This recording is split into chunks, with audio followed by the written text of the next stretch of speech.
Sunil sir, ಇವತ್ತು Pardiwala sir ಜಡ್ಜ್ಮೆಂಟಲ್ಲಿ ಬರ್ದಿರೋದು ತುಂಬ ಕಮ್ಮಿ. ಅಂದರೆ ನಾವು ಆ ಜಡ್ಜ್ಮೆಂಟ್ ಕಾಪಿ ನೋಡಿದಾಗ ಬರ್ದಿರೋದು ತುಂಬ ಕಮ್ಮಿ. ಬಟ್ ಒಂದು ಸೆಂಟೆನ್ಸ್ ನನಗೆ ತುಂಬ ಅಂದರೆ like it struck me sir. ಈ ನೆಲದ ಕಾನೂನಿನ ಮೇಲೂ ಯಾರೂ ಇರ್ಲಿಕ್ಕೆ ಸಾಧ್ಯ ಇಲ್ಲ, ಕೆಳಗೂ ಯಾರೂ ಇರ್ಲಿಕ್ಕೆ ಸಾಧ್ಯ ಇಲ್ಲ.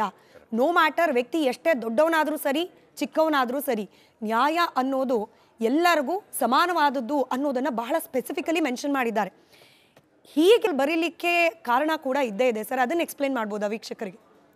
ಒಂದು ಜಸ್ಟಿಸ್ ಹಾನರಬಲ್ ಜಸ್ಟಿಸ್ ಪರ್ಡಿವಾಲಾದವ್ರು ಬರೀತಾರೆ, no man is above the law or no man is below the law, nor we ask any man's permission when we ask him to obey the law. ಅಂದರೆ ನಾವು ಯಾವ್ರಿಗೂ ಪರ್ಮಿಷನ್ ಕೂಡ ಕೇಳೋದಿಲ್ಲ ನೀನು ಲಾ follow ಮಾಡು ಅಂತ. ಕಾನೂನು ಅಡಿನಲ್ಲಿ ಎಷ್ಟೇ ದೊಡ್ಡವರಾಗಲಿ ಚಿಕ್ಕವರಾಗಲಿ ಕಾನೂನಿನ ಪಾಲನೆ ಮಾಡಬೇಕು. ಬಟ್ ಕಾನೂನು ಮುಂದೆ ಎಲ್ಲರೂ ಒಂದೇ. ಮತ್ತು ಗ್ರಾವಿಟಿ ಆಫ್ ದಿ ಅಫೆನ್ಸ್ ಬಗ್ಗೆ ಭಾಳಷ್ಟು ಚರ್ಚೆ ಆಗುತ್ತೆ. ಹಾನರಬಲ್ ಜಸ್ಟಿಸ್ ಮಹಾದೇವನ್ ರವರು ತೀರ್ಪನ್ನು ಬರೀತಾರೆ. ಲಾಸ್ಟ್ ಒಂದು 2-3 ಪೇಜಸ್ನ ಹಾನರಬಲ್ ಜಸ್ಟಿಸ್ ಪರ್ಡಿವಾಲಾದವರು ನನ್ನ ಎಸ್ಟೀಮ್ ಬ್ರದರ್ ಬರೆದಿರುವಂಥದ್ದಕ್ಕೆ ನನ್ನ ಕನ್ಕರೆನ್ಸ್ ಇದೆ, I respectfully agree for that ಅಂತ ಅವರು ಬರೀತಾರೆ. ಮೇನ್ ಥಿಂಗ್ ಏನು ಅವ್ರ ಮೈಂಡ್ಗೆ ಏನು ಬಂದಿದೆ ಅಂದರೆ, ಇಷ್ಟು ಸೀರಿಯಸ್ ಒಫೆನ್ಸ್ಗಳಲ್ಲಿ ಬೇಲನ್ನು ಕೊಡ್ತಾ ಹೋದರೆ ಸಮಾಜದ ಮೇಲೆ ಆಗುವಂಥ ಪರಿಣಾಮ ಏನು, ಮತ್ತು ವಿಕ್ಟಿಮ್ ಯಾರಿರ್ತಾರೋ ಅವ್ರ ಮನೆಯವರಿಗೆ ನಿಜವಾಗ್ಲೂ ಜಸ್ಟಿಸ್ ಸಿಗುತ್ತಾ, ಅದನ್ನು ಭಾಳಷ್ಟು ಸುದೀರ್ಘವಾಗಿ ತಮ್ಮ 66-70 ಪೇಜ್ ಜಡ್ಜ್ಮೆಂಟಲ್ಲಿ ಡಿಸ್ಕಸ್ ಮಾಡ್ತಾ ಹೋಗಿದ್ದಾರೆ. ಅನೇಕ ಪ್ರೆಸಿಡೆಂಟ್ಸ್ಗಳನ್ನ ಕೋಟ್ ಮಾಡ್ತಾ ಹೋಗ್ತಾ ಇದ್ದಾರೆ. ಸ್ಟಾರ್ಟಿಂಗ್ ಕಿಡ್ನ್ಯಾಪಿಂದ ಹಿಡ್ಕೊಂಡು ದರ್ಶನ್ ಅವ್ರ ರೋಲ್ ಎಲ್ಲೆಲ್ಲಿ ಕಂಡು ಬರ್ತಾ ಇದೆ, ದರ್ಶನ್ ಅವರು ಅವರ ಸ್ನೇಹಿತರು ಅಥವಾ ಅಸೋಸಿಯೇಷನ್ ಕಡೆಯಿಂದ ಆತನ ಕಿಡ್ನ್ಯಾಪ್ ಮಾಡಿಸ್ತಾರೆ, ಒಂದು ಶೆಡ್ ಕರ್ಕೊಂಬರುವಂಥದ್ದು, ಮತ್ತು DNA ಮತ್ತು ಫಾರೆನ್ಸಿಕ್ ಎವಿಡೆನ್ಸಲ್ಲಿ ಇವ್ರದ್ದು ಮ್ಯಾಚ್ ಆಗಿರುವಂಥದ್ದು, ಅಲ್ಲಿ ಸಿಕ್ಕಿರುವಂಥ ಮಣ್ಣನ್ನು ಪರೀಕ್ಷೆ ಮಾಡಿದಾಗ ದರ್ಶನ್ ಅವ್ರ ಶೂನಲ್ಲಿ ಒಂದು ಸ್ವಲ್ಪ ಮ್ಯಾಚ್ ಆಗಿದೆ, ಮತ್ತು ಎಲ್ಲ ಅಕ್ಯೂಸ್ಡ್ಗಳ ಅವರ ಶರ್ಟ್ ಮೇಲೆ ಪಾಪ ಸತ್ತಿರುವಂಥವನ್ನ ಬ್ಲಡ್ ಸ್ಟೇನ್ ಸಿಕ್ಕಿದೆ, ಮತ್ತು ಹಣಕಾಸಿನ ವರ್ಗಾವಣೆ ಆಗಿದೆ. 30 ಲಕ್ಷ ರೂಪಾಯಿ ಹಣಕಾಸು ಅದನ್ನು ಸೀಸ್ ಮಾಡಿದ್ದಾರೆ. ಸೊ ಸ್ಟಾರ್ಟಿಂಗಿಂದ ಎಂಡಿಗೋರ್ದು ಎಂಟೈರ್ ಚೈನ್ನಲ್ಲಿ ಪ್ರೈಮಾ ಫೇಸಿ ದರ್ಶನ್ ಅವರು ಮತ್ತು ಅವರ ಸಂಗಡಿಗರ ಪಾತ್ರ ಇದೆ. ಹೀಗಿದ್ದಾಗ ಬರೀ ಒಂದು ಟೆಕ್ನಿಕಲ್ ಗ್ರೌಂಡ್ಸ್ ಮೇಲೆ ಗ್ರೌಂಡ್ಸ್ ಆಫ್ ಅರೆಸ್ಟ್ ಕೊಟ್ಟಿಲ್ಲ ಅನ್ನೋದ್ರ ಮೇಲೆ ತಾವು ಕೊಡ್ಬೋದಾ, ಕೊಟ್ಟರೆ ಸಮಾಜದ ಮೇಲೆ ಆಗುವಂಥ ಪರಿಣಾಮ ಏನು? ಮತ್ತು ಸೆಲೆಬ್ರಿಟೀಸ್ ಬಗ್ಗೆ ಮೇಡಮ್ ತಾವು ಹೇಳ್ದಂಗೆ ಒಂದು ಒಳ್ಳೆ ಪ್ಯಾರಾಗ್ರಾಫನ್ನು ಬರೆದಿದ್ದಾರೆ. ಸೆಲೆಬ್ರಿಟೀಸ್ರವರು ಇಡೀ ಸಮಾಜಕ್ಕೆ ಮಾದರಿ ಆಗಬೇಕು. ಅವ್ರನ್ನ ಫಾಲೋ ಮಾಡುವಂಥ ಅತಿ ದೊಡ್ಡ ಜನಸಂಖ್ಯೆ ಇರ್ತದೆ. ಅವ್ರಿಗೆ ನಾವು ಈ ಥರ ರಿಲ್ಯಾಕ್ಸೇಷನ್ ಕೊಡ್ತಾ ಹೋದರೆ ನಾಳೆ ಸಮಾಜ ಏನು ಅರ್ಥ ಮಾಡ್ಕೊಳುತ್ತೆ? ಹಾಗಾಗಿ this is not a case of grant of bail ಅಂತೇಳಿ ಕಠಿಣವಾದಂಥ ಶಬ್ದಗಳನ್ನ ಬಳಸಿದ್ದಾರೆ. ಮತ್ತು ಹೈಕೋರ್ಟ್ ಕೂಡ ಸುಪ್ರೀಂ ಕೋರ್ಟ್ನ ಜಡ್ಜ್ಮೆಂಟ್ನ ಕೋಟ್ ಮಾಡಿ, ಯಾವುದು ನಮ್ಮ ಪಂಕಜ್ ಬನ್ಸಲ್ ಮತ್ತು ಪ್ರಬೀರ್ ಪುರಿಯಕಸ್ತಾನ ಕೇಸ್ನಲ್ಲಿ ಗ್ರೌಂಡ್ಸ್ ಆಫ್ ಅರೆಸ್ಟ್ ಕೊಡಲೇಬೇಕು ಅಂತ ಸುಪ್ರೀಂ ಕೋರ್ಟ್ ಹೇಳೋದನ್ನ ಹೈಕೋರ್ಟ್ ಅದನ್ನ ಉದಾಹರಣೆಗೆ ತೊಗೊಂಡು ಕೊಟ್ಟಿದೆ. So what honourable supreme court says is, high court ಏನೇ ಕೊಟ್ಟಿದ್ರು ಕೂಡ ಇಟ್ಸ್ ಫೈನ್, ಬಟ್ ಅದು ಟೆಕ್ನಿಕಲ್ ಗ್ರೌಂಡ್ಸ್ ಮೇಲೆ ತಾವು ಕೊಟ್ಟಿದ್ದೀರಿ. ಈಗಲೇ ಕೂಡ ಇಡೀ ಟ್ರಯಲ್ ಆಗಬೇಕು ಅಂತ ತಾವೇನು ಮಾಡೋಂಥದ್ದು ತಪ್ಪಿದೆ. ಅಂದರೆ ನಿಮ್ಮ ಒಪಿನಿಯನ್ ಮತ್ತು ನೀವು ತಗೊಂಡಂಥ ರೀತಿ ತಪ್ಪಿದೆ. ಈ ಸೀರಿಯಸ್ ಒಫೆನ್ಸ್ಗೆ ತಾವು ಇಷ್ಟೊಂದು ಸಿಂಪತಿ ತೋರಿಸಬಾರ್ದಿತ್ತು. ಹಾಗಾಗಿ ನಾವು ಆ ತಪ್ಪನ್ನು ಮಾಡೋದಿಲ್ಲ. ಸೀರಿಯಸ್ ಬೇರೆ ಕೇಸ್ಗಳಲ್ಲಿ ನೋಡಿ, ಮೊನ್ನೆ ಕೂಡ ಒಂದು ಸುಶೀಲ್ ಕುಮಾರ್ ಅಂತ ನಮ್ಮ ಒಲಿಂಪಿಯನ್ ಇದ್ರು, ಬಾಕ್ಸರ್, ಅವ್ರಿಗೂ ಬೇಲ್ ಕೊಟ್ಟಾಗ ಅವ್ರಿಗೆ ಬೇಲ್ ಕ್ಯಾನ್ಸಲ್ ಮಾಡ್ತು ಸುಪ್ರೀಂ ಕೋರ್ಟ್. ಬಟ್ ಅವ್ರಿಗೆ 1 ವಾರಗಳ ಕಾಲ ಸಮಯ ಕೊಡ್ತಾರೆ. ಬಟ್ ದರ್ಶನ್ ಅವ್ರ ಕೇಸಲ್ಲಿ ಕೊಡೋದಿಲ್ಲ. ಇಮಿಡಿಯೇಟ್ 4th ವೀಕ್ ಅವ್ರನ್ನ ಕಸ್ಟಡಿಗೆ ತಗೊಳ್ಳಿ ಅಂತ ಹೇಳ್ತಾರೆ. That shows the seriousness of the case. Sunil sir, ಇವತ್ತು ಪರ್ದಿವಾಲಾ ಸರ್ ಜಡ್ಜ್ಮೆಂಟಲ್ಲಿ ಬರ್ದಿರೋದು ತುಂಬ ಕಮ್ಮಿ. ಅಂದರೆ ನಾವು ಆ ಜಡ್ಜ್ಮೆಂಟ್ ಕಾಪಿ ನೋಡಿದಾಗ ಬರ್ದಿರೋದು ತುಂಬ ಕಮ್ಮಿ. ಬಟ್ ಒಂದು ಸೆಂಟೆನ್ಸ್ ನನಗೆ ತುಂಬ ಅಂದರೆ like it struck me sir.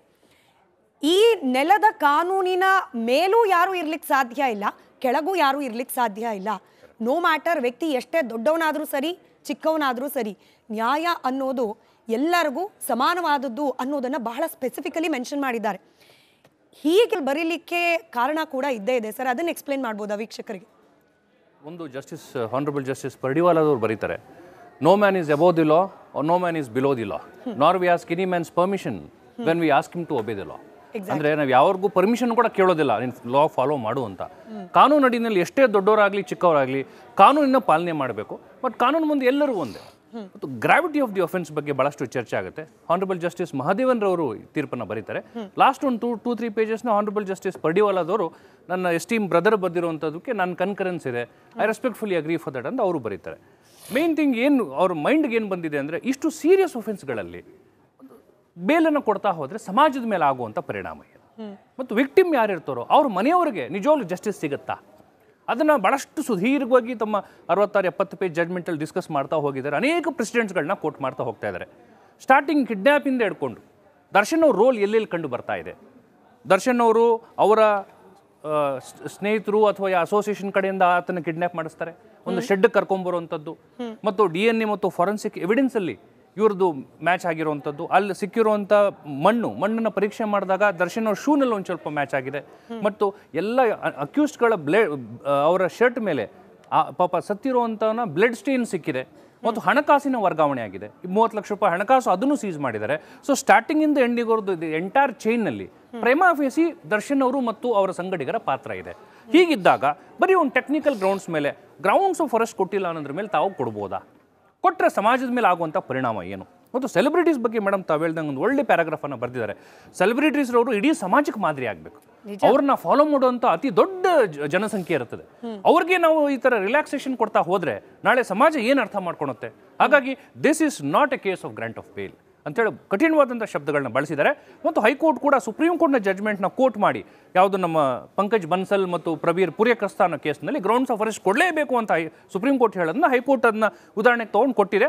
So what honourable supreme court says is high court ಏನೇ ಕೊಟ್ಟಿದ್ರು ಕೂಡ ಇಟ್ಸ್ ಫೈನ್, ಬಟ್ ಅದು ಟೆಕ್ನಿಕಲ್ ಗ್ರೌಂಡ್ಸ್ ಮೇಲೆ ತಾವು ಕೊಟ್ಟಿದ್ದೀರಿ. ಈಗಲೇ ಕೂಡ ಇಡೀ ಟ್ರಯಲ್ ಆಗಬೇಕು ಅಂತ ತಾವೇನು ಮಾಡೋಂಥದ್ದು ತಪ್ಪಿದೆ. ಅಂದರೆ ನಿಮ್ಮ ಒಪಿನಿಯನ್ ಮತ್ತು ನೀವು ತಗೊಂಡಂಥ ರೀತಿ ತಪ್ಪಿದೆ. ಈ ಸೀರಿಯಸ್ ಒಫೆನ್ಸ್ಗೆ ತಾವು ಇಷ್ಟೊಂದು ಸಿಂಪತಿ ತೋರಿಸಬಾರ್ದಿತ್ತು. ಹಾಗಾಗಿ ನಾವು ಆ ತಪ್ಪನ್ನು ಮಾಡೋದಿಲ್ಲ. ಸೀರಿಯಸ್ ಬೇರೆ ಕೇಸ್ಗಳಲ್ಲಿ ನೋಡಿ, ಮೊನ್ನೆ ಕೂಡ ಒಂದು ಸುಶೀಲ್ ಕುಮಾರ್ ಅಂತ ನಮ್ಮ ಒಲಿಂಪಿಯನ್ ಇದ್ರು, ಬಾಕ್ಸರ್, ಅವ್ರಿಗೂ ಬೇಲ್ ಕೊಟ್ಟಾಗ ಅವ್ರಿಗೆ ಬೇಲ್ ಕ್ಯಾನ್ಸಲ್ ಮಾಡ್ತು ಸುಪ್ರೀಂ ಕೋರ್ಟ್. ಬಟ್ ಅವ್ರಿಗೆ 1 ವಾರಗಳ ಕಾಲ ಸಮಯ ಕೊಡ್ತಾರೆ. ಬಟ್ ದರ್ಶನ್ ಅವ್ರ ಕೇಸಲ್ಲಿ ಕೊಡೋದಿಲ್ಲ. ಇಮಿಡಿಯೇಟ್ 4th ವೀಕ್ ಅವ್ರನ್ನ ಕಸ್ಟಡಿಗೆ ತಗೊಳ್ಳಿ ಅಂತ ಹೇಳ್ತಾರೆ. That shows the seriousness of the case. Sunil sir, ಇವತ್ತು ಪರ್ದಿವಾಲಾ ಸರ್ ಜಡ್ಜ್ಮೆಂಟಲ್ಲಿ ಬರ್ದಿರೋದು ತುಂಬ ಕಮ್ಮಿ. ಅಂದರೆ ನಾವು ಆ ಜಡ್ಜ್ಮೆಂಟ್ ಕಾಪಿ ನೋಡಿದಾಗ ಬರ್ದಿರೋದು ತುಂಬ ಕಮ್ಮಿ. ಬಟ್ ಒಂದು ಸೆಂಟೆನ್ಸ್ ನನಗೆ ತುಂಬ ಅಂದರೆ like it struck me sir. ಈ ನೆಲದ ಕಾನೂನಿನ ಮೇಲೂ ಯಾರೂ ಇರ್ಲಿಕ್ಕೆ ಸಾಧ್ಯ ಇಲ್ಲ, ಕೆಳಗೂ ಯಾರೂ ಇರ್ಲಿಕ್ಕೆ ಸಾಧ್ಯ ಇಲ್ಲ. ನೋ ಮ್ಯಾಟರ್ ವ್ಯಕ್ತಿ ಎಷ್ಟೇ ದೊಡ್ಡವನಾದರೂ ಸರಿ, ಚಿಕ್ಕವನಾದರೂ ಸರಿ, ನ್ಯಾಯ ಅನ್ನೋದು ಎಲ್ಲರಿಗೂ ಸಮಾನವಾದದ್ದು ಅನ್ನೋದನ್ನು ಬಹಳ ಸ್ಪೆಸಿಫಿಕಲಿ ಮೆನ್ಷನ್ ಮಾಡಿದ್ದಾರೆ. ಹೀಗೆ ಬರೀಲಿಕ್ಕೆ ಕಾರಣ ಕೂಡ ಇದ್ದೇ ಇದೆ ಸರ್. ಅದನ್ನು ಎಕ್ಸ್ಪ್ಲೇನ್ ಮಾಡ್ಬೋದಾ ವೀಕ್ಷಕರಿಗೆ? ಒಂದು ಹಾನರಬಲ್ ಜಸ್ಟಿಸ್ ಪರ್ಡಿವಾಲಾದವ್ರು ಬರೀತಾರೆ, no man is above the law or no man is below the law, nor we ask any man's permission when we ask him to obey the law. ಅಂದರೆ ನಾವು ಯಾವ್ರಿಗೂ permission ಕೂಡ ಕೇಳೋದಿಲ್ಲ ನೀನು ಲಾ ಫಾಲೋ ಮಾಡು ಅಂತ. ಕಾನೂನು ಅಡಿನಲ್ಲಿ ಎಷ್ಟೇ ದೊಡ್ಡವರಾಗಲಿ ಚಿಕ್ಕವರಾಗಲಿ ಕಾನೂನಿನ ಪಾಲನೆ ಮಾಡಬೇಕು. ಬಟ್ ಕಾನೂನು ಮುಂದೆ ಎಲ್ಲರೂ ಒಂದೇ. ಮತ್ತು ಗ್ರಾವಿಟಿ ಆಫ್ ದಿ ಒಫೆನ್ಸ್ ಬಗ್ಗೆ ಭಾಳಷ್ಟು ಚರ್ಚೆ ಆಗುತ್ತೆ. ಹಾನರಬಲ್ ಜಸ್ಟಿಸ್ ಮಹಾದೇವನ್ ರವರು ತೀರ್ಪನ್ನು ಬರೀತಾರೆ. ಲಾಸ್ಟ್ ಒಂದು 2-3 ಪೇಜಸ್ನ ಹಾನರಬಲ್ ಜಸ್ಟಿಸ್ ಪರ್ಡಿವಾಲಾದವರು ನನ್ನ ಎಸ್ಟೀಮ್ ಬ್ರದರ್ ಬರೆದಿರುವಂಥದ್ದಕ್ಕೆ ನನ್ನ ಕನ್ಕರೆನ್ಸ್ ಇದೆ, I respectfully agree for that ಅಂತ ಅವರು ಬರೀತಾರೆ. ಮೇನ್ ಥಿಂಗ್ ಏನು ಅವ್ರ ಮೈಂಡ್ಗೆ ಏನು ಬಂದಿದೆ ಅಂದರೆ, ಇಷ್ಟು ಸೀರಿಯಸ್ ಒಫೆನ್ಸ್ಗಳಲ್ಲಿ ಬೇಲನ್ನು ಕೊಡ್ತಾ ಹೋದರೆ ಸಮಾಜದ ಮೇಲೆ ಆಗುವಂಥ ಪರಿಣಾಮ ಏನು? ಮತ್ತು ವಿಕ್ಟಿಮ್ ಯಾರಿರ್ತಾರೋ ಅವ್ರ ಮನೆಯವರಿಗೆ ನಿಜವಾಗ್ಲೂ ಜಸ್ಟಿಸ್ ಸಿಗುತ್ತಾ? ಅದನ್ನು ಭಾಳಷ್ಟು ಸುದೀರ್ಘವಾಗಿ ತಮ್ಮ 66-70 ಪೇಜ್ ಜಡ್ಜ್ಮೆಂಟಲ್ಲಿ ಡಿಸ್ಕಸ್ ಮಾಡ್ತಾ ಹೋಗಿದ್ದಾರೆ. ಅನೇಕ ಪ್ರೆಸಿಡೆಂಟ್ಸ್ಗಳನ್ನ ಕೋಟ್ ಮಾಡ್ತಾ ಹೋಗ್ತಾ ಇದ್ದಾರೆ. ಸ್ಟಾರ್ಟಿಂಗ್ ಕಿಡ್ನ್ಯಾಪಿಂದ ಹಿಡ್ಕೊಂಡು ದರ್ಶನ್ ಅವ್ರ ರೋಲ್ ಎಲ್ಲೆಲ್ಲಿ ಕಂಡು ಬರ್ತಾ ಇದೆ. ದರ್ಶನ್ ಅವರು ಅವರ ಸ್ನೇಹಿತರು ಅಥವಾ ಅಸೋಸಿಯೇಷನ್ ಕಡೆಯಿಂದ ಆತನ ಕಿಡ್ನ್ಯಾಪ್ ಮಾಡಿಸ್ತಾರೆ, ಒಂದು ಶೆಡ್ ಕರ್ಕೊಂಬರುವಂಥದ್ದು, ಮತ್ತು DNA ಮತ್ತು ಫಾರೆನ್ಸಿಕ್ ಎವಿಡೆನ್ಸಲ್ಲಿ ಇವ್ರದ್ದು ಮ್ಯಾಚ್ ಆಗಿರುವಂಥದ್ದು, ಅಲ್ಲಿ ಸಿಕ್ಕಿರುವಂಥ ಮಣ್ಣನ್ನು ಪರೀಕ್ಷೆ ಮಾಡಿದಾಗ ದರ್ಶನ್ ಅವ್ರ ಶೂನಲ್ಲಿ ಒಂದು ಸ್ವಲ್ಪ ಮ್ಯಾಚ್ ಆಗಿದೆ. ಮತ್ತು ಎಲ್ಲ ಅಕ್ಯೂಸ್ಡ್ಗಳ ಅವರ ಶರ್ಟ್ ಮೇಲೆ ಪಾಪ ಸತ್ತಿರುವಂಥವನ್ನ ಬ್ಲಡ್ ಸ್ಟೇನ್ ಸಿಕ್ಕಿದೆ. ಮತ್ತು ಹಣಕಾಸಿನ ವರ್ಗಾವಣೆ ಆಗಿದೆ. 30 ಲಕ್ಷ ರೂಪಾಯಿ ಹಣಕಾಸು ಅದನ್ನು ಸೀಸ್ ಮಾಡಿದ್ದಾರೆ. ಸೊ ಸ್ಟಾರ್ಟಿಂಗ್ ಇಂದ ಎಂಡಿಗೋರ್ದು ಎಂಟೈರ್ ಚೈನ್ನಲ್ಲಿ ಪ್ರೈಮಾ ಫೇಸಿ ದರ್ಶನ್ ಅವರು ಮತ್ತು ಅವರ ಸಂಗಡಿಗರ ಪಾತ್ರ ಇದೆ. ಹೀಗಿದ್ದಾಗ ಬರೀ ಒಂದು ಟೆಕ್ನಿಕಲ್ ಗ್ರೌಂಡ್ಸ್ ಮೇಲೆ ಗ್ರೌಂಡ್ಸ್ ಆಫ್ ಅರೆಸ್ಟ್ ಕೊಟ್ಟಿಲ್ಲ ಅನ್ನೋದ್ರ ಮೇಲೆ ತಾವು ಕೊಡ್ಬೋದಾ? ಕೊಟ್ಟರೆ ಸಮಾಜದ ಮೇಲೆ ಆಗುವಂಥ ಪರಿಣಾಮ ಏನು? ಮತ್ತು ಸೆಲೆಬ್ರಿಟೀಸ್ ಬಗ್ಗೆ ಮೇಡಮ್ ತಾವು ಹೇಳ್ದಂಗೆ ಒಂದು ಒಳ್ಳೆ ಪ್ಯಾರಾಗ್ರಾಫನ್ನು ಬರೆದಿದ್ದಾರೆ. ಸೆಲೆಬ್ರಿಟೀಸ್ರವರು ಇಡೀ ಸಮಾಜಕ್ಕೆ ಮಾದರಿ ಆಗಬೇಕು.